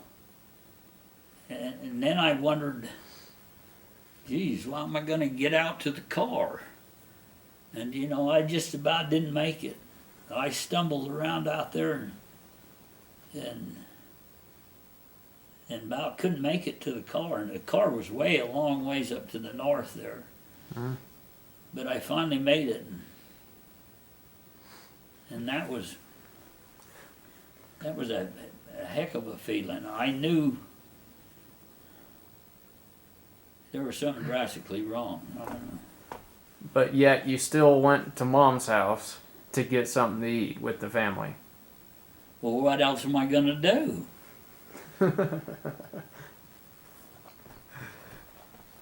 I don't know what else to do. Well, I recall you coming in and you're sitting with the family on the couch, and Yeah. then you finally said something. I said to Lisa, I said, I'm hurting. She says, what's the matter? And I said, my chest is hurting. She said, take him to the hospital. And what did they discover when you went to the hospital? Well, I don't know. That doctor come in, but he hadn't examined me. I don't know how he made any judgment, because all he did was look at me. Well, you look pretty rough. Huh? You didn't look good. And he could tell from looking. And he, oh my, and he said something like, do you know you're having a heart attack right now, or something like that, he said to me. I said, no, I don't. And he said, and if you don't do something about it, you'll be dead in 2 hours. And you know what I said to him? That's fine, just let me go. True. And I was dead serious. So, I would think a different side that some of the grandkids, well, maybe grandkids know, but great-grandkids wouldn't know so much about is the different things you enjoyed in life. I'm curious which of those were the, I don't know if you'd say the funnest or the whatever. So I'm going off of hunting, fishing, snowmobiling, which became a big thing for a while.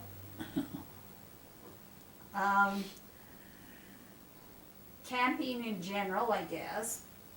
Usually his camping had a purpose though, For hunting. or fishing. So you want me So to, of those hobbies, I guess is what you'd call them, hobbies that I saw you do throughout your life, what would you, what's your feelings on them? What would you pick? Yeah, talk about the things, the hobbies and things that you enjoyed throughout your life. well, I enjoyed hunting. I like to go deer hunting and elk hunting. And for some reason, I was taught that by my dad, how important that was to us. And actually was back then, because we needed the meat to survive, And I'm not sure that I needed it in my life, but they all ate it. I mean, Oh, we ate it. and nobody ever complained. Nobody will eat it now. I will eat it. People eat it now. It's But- not the same though, huh? It has changed. Well, The need for it and whatnot. It's. I guess that's the difference. I don't know. But you, growing up with your parents, then that was a food source that was I'll say it was. much more needed And than. we never had freezers or anything like that. And Dad would get a deer, and he'd bring it home, and we'd hang it up in the tree with a rope, and skin it and everything. And there it hung. And when we needed a meal or something off from it, we'd go out and cut it off, and bring it in and cook it. That's how we took care of it, because there was no way to freeze it. Yeah, that makes sense. Hope So the it weather would go turned through off it cold. quicker. So then, that progressed into just the joy of going out and hunting, the outdoors. Do you think that's kind of what? It is a great blessing if a family will do that together. An outing and the experiences that come with that is choice. I think they're choice. What you learn. In fact, it was so choice to me that I never wanted to be a Boy Scout. I never had any use for scouts. What I had done was so far advanced from that It seemed Mickey Mouse. I'll say it was Mickey Mouse. I remember you saying Mickey Mouse when I was a kid, younger, and so I still remember that. look what It's always stuck with me. But I can see what you're saying. It's like you're stepping back. Doing the scouts, it's like stepping back into Regressing. yeah, regressing things that you're like, this is why I already know about this stuff and what, or Yeah, it isn't very. you neat. were doing a little bit more rugged things than what they were ever doing in the first place. I think so. Yeah. I was way ahead of them. So that they're still good. But I like to do that, and I like to fish too. I like to go fishing, and I don't know why I don't do it anymore. I don't know. I almost thought fishing was even funner for him, but maybe I'm wrong. That's how it seemed when I grew up. No? What was it about fishing that you enjoyed? Was it catching the fish? Oh or- yeah, oh sure. Especially in a stream fishing, not a lake. Was just fun. It was just fun to figure out where the trout are and what to use for bait and how to catch them and that is. Well, all of it is an extreme challenge. And if you don't believe me, go try it and see if it is. In Utah, anyway. It's a little different in Alaska, somewhat. But yeah, that makes sense. Well, what if you didn't? You came home without catching anything. Oh, many a time. That isn't why you go. So there was still something about it, not just Yeah. coming home with the catch. Yeah, absolutely. I forgot to throw in river rafting. You had a spell of that. Yeah. 5 years or so. Did you you go snowmobiling too? Those ski-doos that you guys got? Yeah, but the snowmobiles we had back then were so Powerless. powerless. But we didn't know The that. first snowmobile was a 14 horsepower. And compare that to what's now, Mm-hmm. they're 1,000 horsepower. Yeah, they've changed dramatically, haven't they? Well, did you know that at the time though? Did it, or was it still enjoyable at that we didn't time? know any of that at the time. Well, sure. We was perfectly happy with the 14 horsepower, wasn't we? What, and was it something that you enjoyed doing then, or did it kind Oh, it of was for grow a while. old? It was for a while. I'm not like Thane though. Thane, he can't get it out of his system. He's got to go 2 or 3 times a week or something. Mm-hmm. He rides his bike. He comes here all the time On his bike. on his bike. The other day he come here and I said, "Where you been?" And he said, "I've been up there in Fort Canyon." He said, "I went up to Silver Lake. You know where Silver Lake is up there?" Yep. And he said, "You know, they're working on that. They're digging it all out and making the dam. There's 27 trucks of cement trucks up there, pouring cement." Wow. And he goes up to Mineral Basin and Just cruises all around and just swings cruises back all around over you. on his bike. He's been doing that since he was like 12. Alone. Yes. Alone. Always alone. Yeah. That's And he's got in trouble several times. because he's been alone. Yes. And I've had to go, when we lived down the canyon, I have to go find him. How about all your trips all over the world you've done? Oh, I don't know. Did you think any of them were fun? Or only none, Mom of them, did? none of them are fun. I don't look at them that way. Well, you went to Jerusalem. That wasn't fun. That was the most miserable trip I ever went on. But Are you glad that you experienced it though? oh, sure, Okay. because we went to do genealogy, and we did. We accomplished that. And if you want to go with somebody who's a genealogist, it was Grandma. I'm telling you, she had that in her soul like you can't believe. She was Elijah. What's his name? Elijah. Yep. Yeah. That's what she was my whole life. That's all she did. And that was so important to her. And that's why we went over there. And we found our people too, the risky people, in the Lutheran church over there. And if you ever want to experience the Holy Ghost, do that. Do genealogy. I'm telling you, it's just marvelous what the Holy Ghost will help you. I can just tell you instances all of the time. Of course, I don't know nowadays. It's all on computers and.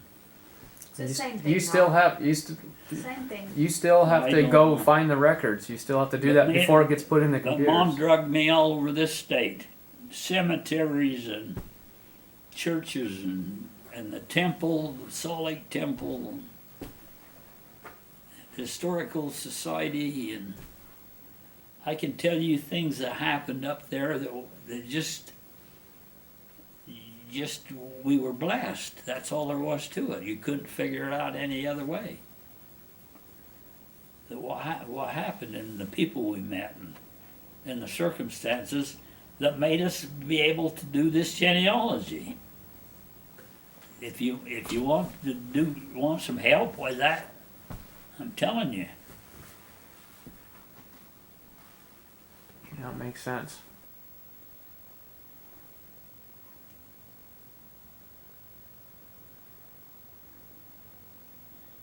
I don't know.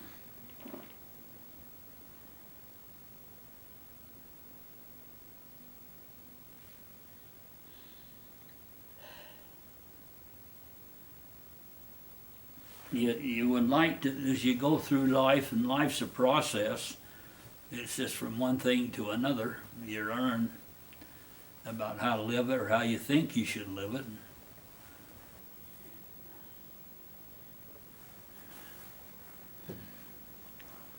I do have a testimony. At least I think I do. And I try to live that testimony. I try to apply it to my life every day. And of course, since Mom died, I've been reading the scriptures and all of that, you know, and I have a hard time with that. I have a hard time understanding the scriptures for some reason. It's really difficult for me. But I certainly believe them. And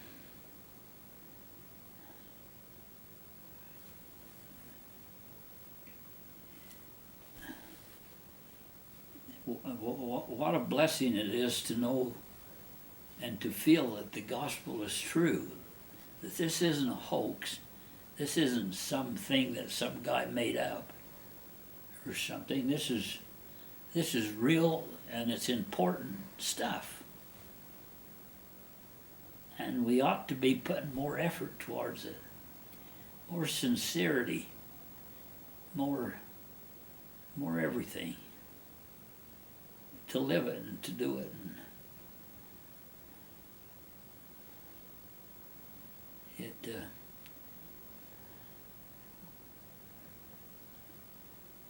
Because it certainly is a blessing to you throughout your life and to your family.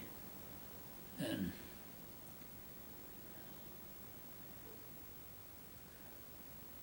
while I don't get up and bear my testimony in church, haven't done for a long time, I'm still a believer. And I'm not sure that I can explain that to you, but I like to think that I'm living the gospel in my way along the way. In your actions, by the way you live. And that getting up in testimony meaning is pretty insignificant in compared to the way you live your life. Well, I'm not sure that's true, but I kind of sense that.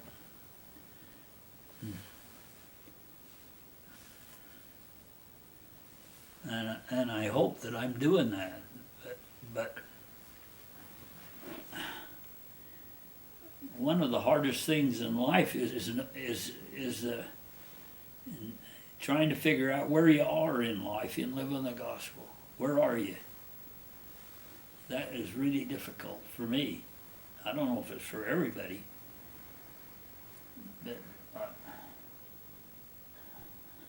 it's difficult for me to know if you're doing it, if you're being successful. You know,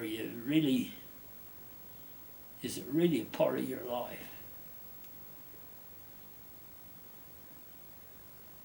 And which is very important, I think. And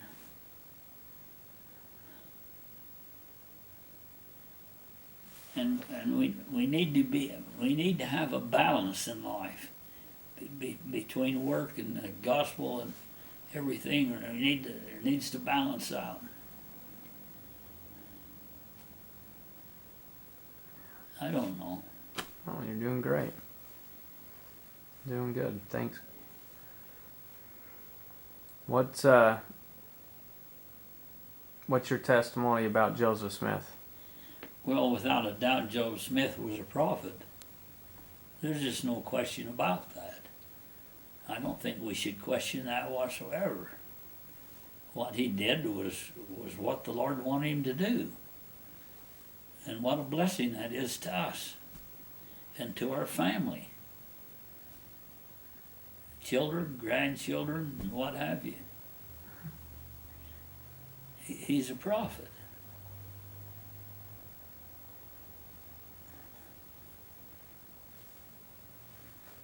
Good. What's your thoughts on the Book of Mormon? Well, the same thing. He was supposed to what's the word? He's Translate? translate that. That was his job. And that was supposed to happen, and he did it. Without a doubt, he did it. And my, what a blessing that's been to us and our families, and we haven't near seen the end of all that and what that encompasses yet. Uh-huh. I'm not a scriptorian, and I don't have the understanding that I probably need about that, but I've not lived a perfect life, and repentance has certainly been a part of it. I've tried to repent of things that I am aware of and I need to improve on and do and everything, and golly, without repentance, where would we be? We wouldn't be able to accomplish anything in life. And the Savior made that all possible, and I'm so grateful for that and for His atoning sacrifice that He brought to the earth and made that happen. And what a blessing that is. And I'd like to be able to be more exact about it and give you more experiences, but I just can't. I don't know.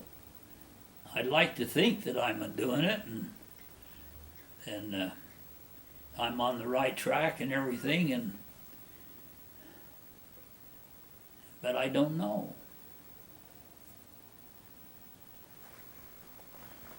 Okay.